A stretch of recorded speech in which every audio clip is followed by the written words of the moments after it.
Salah satu alasan utama terjadinya pergeseran dalam game adalah karena adanya inovasi dalam teknologi. Permainan yang menggeser kartu boneka dirancang dengan menggunakan teknologi yang canggih secara virtual, seperti virtual reality dan augmented reality. Hal ini memberikan pengalaman bermain yang lebih imersif dan nyata yang tidak diberikan oleh permainan tradisional. Selain itu, pergeseran ini juga telah mempengaruhi pola pikir masyarakat terkait dengan permainan. Dulu, permainan tradisional dianggap sebagai kegiatan yang biasa-biasa saja dan tidak terlalu menarik. Namun, dengan adanya permainan yang menggeser kartu boneka, permainan menjadi lebih menarik dan lebih dinikmati oleh banyak orang. Tak hanya itu, pergeseran ini juga telah memberikan dampak positif bagi ekonomi Islam digital. Dengan adanya permainan yang menggunakan kartu boneka, banyak pengembangan game muslim yang merancang permainan dengan tema islami. Hal ini memberikan kesempatan bagi industri game muslim untuk tumbuh dan berkembang dengan pesat. Pergeseran ini juga telah meningkatkan daya tarik bagi para pemain game. Sebagai pemain, kita memiliki banyak pilihan dalam menentukan tema dan jenis permainan yang ingin kita mainkan. Pergeseran ini juga membantu meningkatkan kecerdasan dan kreativitas pemain, karena permainan yang menggeser kartu boneka biasanya membutuhkan strategi yang cerdas dan kreatif agar dapat memenangkan permainan. Meskipun pergeseran ini telah terjadi membawa banyak perubahan positif, tetapi kita juga harus berhati-hati, karena terlalu banyak bermain game, terutama yang menggunakan teknologi, dapat mengganggu keseimbangan kehidupan kita. Kita harus tetap memprioritaskan waktu untuk berinteraksi dengan orang lain secara langsung, bermain di alam bebas, dan melakukan kegiatan fisik lainnya. Pergeseran yang diterjemahkan menjadi pergeseran atau gerakan mengacu pada transisi yang permainan jual beli kartu fisik dan permainan tradisional ke versi digitalnya, di mana di dunia yang berkembang pesat, teknologi telah menjadi bagian yang tidak dapat dipisahkan dari kehidupan kita sehari-hari. Tidak mengherankan jika game pun telah merangkul gelombang digital ini. Platform digital menawarkan kenyamanan, aksesibilitas, dan jangkauan global, membuka peluang baru bagi para gamer dan pengembang game. Salah satu tren yang menonjol dalam pergeseran ini adalah munculnya permainan perdagangan kartu. Sebelumnya, terbatas pada kartu perdagangan fisik, permainan ini kini memungkinkan pemain untuk mengumpulkan, menukar, dan bertarung dengan kartu virtual. Pergeseran ini mempunyai dampak yang sangat besar terhadap perekonomian, karena hal ini menciptakan pasar dan aliran pendapatan baru. Konsep dompet digital, di mana pemain dapat menyimpan dan memperdagangkan kartu virtual mereka, telah mendapatkan popularitas yang mengarah pada munculnya pasar online yang berkembang pesat. Selain itu, permainan jual beli kartu permainan tradisional juga mengalami pergeseran ke arah digitalisasi. Permainan seperti congklak, captekel, dan dakon yang dulu dimainkan menggunakan papan fisik kini dapat dinikmati di perangkat seluler dan komputer. Transisi ini tidak hanya melestarikan esensi permainan tradisional, namun juga membuatnya dapat diakses oleh khalayak yang lebih luas. Versi virtual dari game ini seringkali menyertakan fitur tambahan seperti mode multi-pemain daring yang semakin meningkatkan pengalaman bermain game. Pergeseran pada permainan yang menggeser kartu, boneka, dan permainan tradisional sangat relevan dalam bidang ekonomi Islam. Seiring dengan berkembangnya ekonomi digital, hal ini menghadirkan peluang dan tantangan unik bagi keuangan Islam dengan munculnya dompet digital dan pasar online. Yang muncul pertanyaan, apakah platform ini mematuhi prinsip-prinsip Islam? Para pakar dan pakar industri memperdebatkan diperbolehkannya praktik-praktik tertentu dan menyoroti perlunya kejelasan dan panduan dalam lanskap yang terus berkembang ini. Mengingat meningkatnya minat terhadap ekonomi Islam, khususnya di kalangan generasi muda, pergeseran ini memberikan peluang untuk menggabungkan game digital dengan ajaran Islam. Pengembangan game telah mulai memasukkan tema dan nilai-nilai Islam ke dalam game digital mereka, sehingga menciptakan pasar hiburan halal. Hal ini hanya memenuhi kebutuhan para gamer muslim, tetapi juga mempromosikan representatif positif dari budaya dan nilai-nilai Islam. Ada beberapa platform atau aplikasi permainan virtual yang mendukung ekonomi digital Islam, di mana yang pertama yaitu ada Kaaba First, atau platform yang menyediakan layanan manasik haji virtual, pendidikan Al-Quran, dan dakwah. Yang kedua yaitu ada digital platform seperti Google, YouTube, Facebook, Instagram, Twitter, dan lainnya yang mendukung ekonomi digital Islam. Jadi, dengan adanya pergeseran permainan yang beralih dari kartu, boneka, dan permainan tradisional, mencerminkan transformasi permainan tradisional menjadi permainan digital. Pergeseran pada permainan yang menggeser kartu, boneka, dan permainan tradisional telah mengubah lanskap industri permainan. Permainan yang menggunakan kartu, boneka memberikan pengalaman yang lebih imersif dan menarik serta memberikan dampak positif bagi ekonomi Islam digital. Namun, kita juga harus tetap berhati-hati dalam mengatur waktu bermain game agar tidak mengganggu keseimbangan kehidupan kita. Munculnya permainan jual beli kartu dan permainan tradisional versi digital telah menciptakan peluang baru dalam ekonomi digital, khususnya di bidang ekonomi syariah. Peralihan ke platform digital menawarkan kemudahan, aksesibilitas, dan jangkauan global sekaligus menghadirkan tantangan unik. Namun demikian, hal ini telah membuka jalan bagi penggabungan game digital dengan ajaran Islam untuk menciptakan pasar hiburan halal. Seiring dengan kemajuan teknologi, perubahan akan mendefinisikan ulang industri game dan dampaknya terhadap perekonomian. Pergeseran pada permainan yang menggeser kartu, boneka, dan permainan tradisional telah menjadi populer dalam ekonomi Islam digital.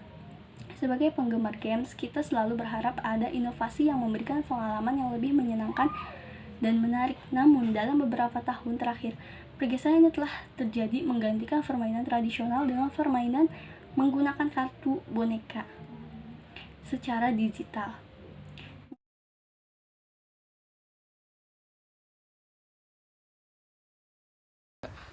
Permainan tradisional.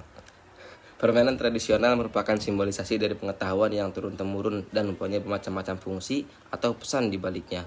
Di mana pada prinsipnya permainan anak tetap merupakan permainan anak. Dengan demikian, bentuk atau wujudnya tetap menyenangkan dan mengembirakan anak karena tujuannya sebagai media permainan. Aktivitas permainan yang dapat mengembangkan aspek-aspek psikologis anak dapat dijadikan sarana belajar sebagai persiapan menuju dunia orang dewasa. Permainan digunakan sebagai istilah luas yang mencakup jangkauan kegiatan dan perilaku yang luas, serta mungkin bertindak sebagai macam tujuan yang sesuai dengan usia anak dengan sesuai usia anak.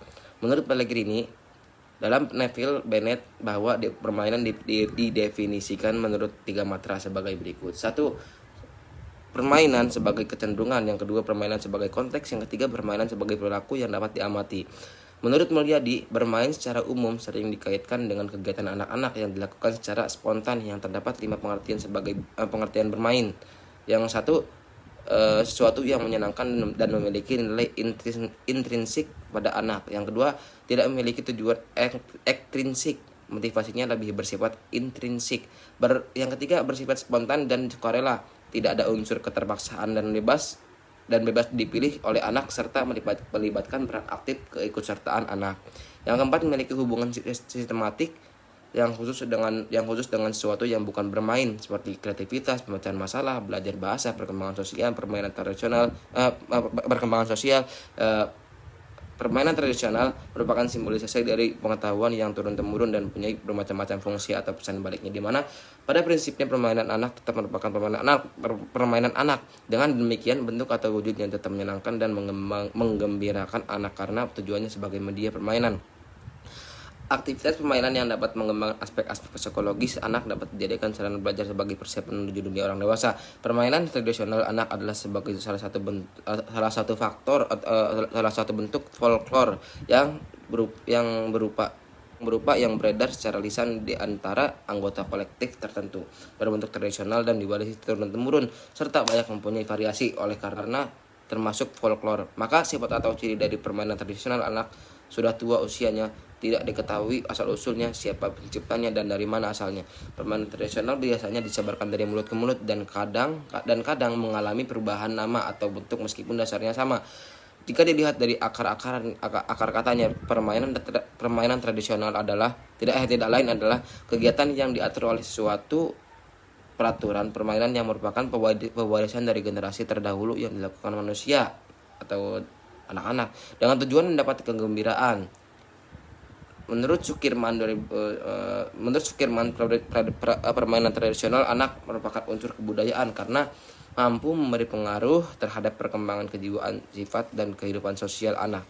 Permainan tradisional juga bisa dianggap sebagai salah satu unsur kebudayaan yang memberi ciri khas pada suatu kebudayaan tertentu. Oleh karena itu, permainan tradisional merupakan aset budaya, yaitu modal bagi suatu masyarakat untuk mempertahankan eksistensi dan identitasnya di tengah masyarakat lain.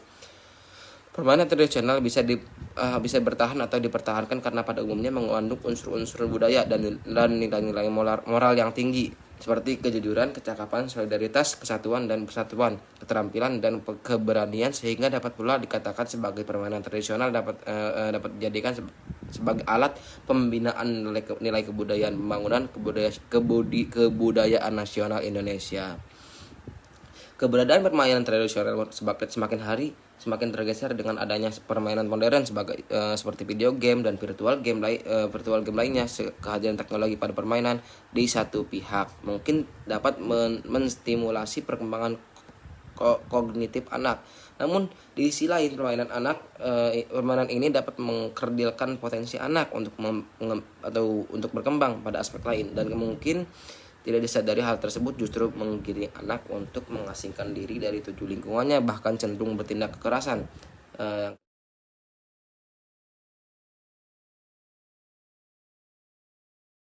Permainan tradisional yang biasa sering kita mainkan yaitu yang pertama galasin. Galasin atau biasa disebut juga permainan gobak sodor berasal dari daerah Indonesia. Permainan ini terdiri dari dua grup, yang masing-masing grupnya terdiri dari 3-5 orang. Permainan ini biasanya dimainkan dengan cara menghadang lawan dari satu garis ke baris terakhir secara bolak-balik. Dan untuk mencapai suatu kemenangannya dalam anggota grup secara lengkap melakukan proses bolak-balik dalam area lapangan yang telah ditentukan. Yang kedua, congklak. Congklak yaitu jenis permainan tradisional yang sudah dikenal dengan berbagai macam nama di seluruh Indonesia. Biasanya permainan ini sejenis cangkang kerang yang digunakan sebagai biji congklak, dan kalaupun tidak ada, bisa juga menggunakan biji-bijian dari tumbuhan. Biasanya dimainkan dengan 2 orang. Yang ketiga, petak umpet. Permainan ini bisa dimainkan oleh minimal 2 orang. Namun semakin banyak yang bermain, maka akan menjadi semakin seru. Cara bermainnya cukup mudah. Dimulai dengan home pimpa untuk menentukan siapa yang menjadi kucing, atau berperan sebagai pencari teman-temannya yang bersembunyi. Si kucing ini nantinya akan memejamkan mata atau berbalik sambil berhitung 1-10. Biasanya dia menghadap tembok, pohon, atau apa saja supaya dia tidak melihat teman-temannya yang sedang bergerak untuk bersembunyi. Yang ketiga, gasing. Gasing adalah mainan yang bisa berputar pada poros dan berkeseimbangan pada suatu titik. Gasing merupakan mainan tertua yang ditemukan di berbagai situs arkeologi dan masih bisa dikenali sampai saat ini. Selain merupakan mainan anak-anak dan orang dewasa, gasing juga digunakan untuk berjudi dan ramalan nasib. Sebagian besar gasing dibuat dari kayu, walaupun sering dibuat dari plastik atau bahan-bahan lainnya. Yang kelima ada kelereng. Kelereng atau dalam bahasa Jawa disebut nekeran adalah mainan kecil berbentuk bulat yang terbuat dari kaca, tanah liat, atau agate. Ukuran kelereng ini sangat bermacam-macam. Umumnya setengah inci atau 1,25 cm dari ujung ke ujung. Kelereng dapat dimainkan sebagai permainan anak dan kadang dikoleksi untuk tujuan nostalgia dan warnanya yang sangat estetik. Ada juga beberapa dampak positif, yaitu yang pertama, dalam game modern, menang atau kalah tidak menimbulkan perselisihan. Akan tetapi, dalam permainan tradisional yang lawan mainnya nyata dapat menimbulkan perselisihan. Karena rasa iri lawan yang kalah pada lawan yang menang. Yang kedua, game modern mampu membuat anak berpikir kreatif karena game yang ada sangat beragam. Yang ketiga, game modern dapat membuat permainannya meningkat daya imajinasi dan kreativitas dalam menyelesaikan permainan. Adapun dampak negatifnya yaitu yang pertama, seorang anak yang sudah ketergantungan pada game modern akan menimbulkan kurangnya rasa peduli pada lingkungan sekitar. Yang kedua, perubahan perilaku, berkurangnya sikap bekerja sama dan rasa saling berbagi. Terus menimbulkan kerusakan pada mata karena terpaku berjam-jam pada layar handphone.